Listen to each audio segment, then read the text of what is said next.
বিসমিল্লাহির রহমানির রহিম। আসসালামু আলাইকুম ওয়া রাহমাতুল্লাহি ওয়া বারাকাতুহু। প্রিয় দেশবাসী, আসসালামু আলাইকুম। আমি মোহাম্মদ হাবিব শিকদার। দেখেন, আল্লাহ এই 1 বছর যাবৎ কিছু একটা দান করছে, যে জিনিস দিয়া আমি কিছু রোগী দেখি।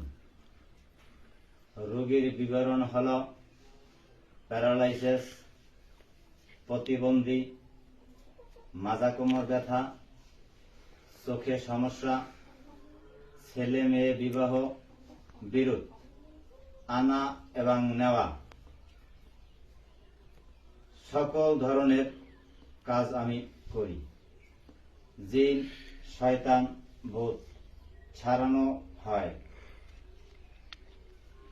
এই যাবৎ এই 1 বছরে 350 রোগী আমি দেখছি।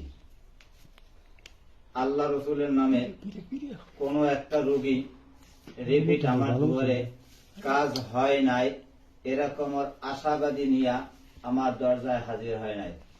আল্লাহ ফয়সালা করে। দেখেন, আপনার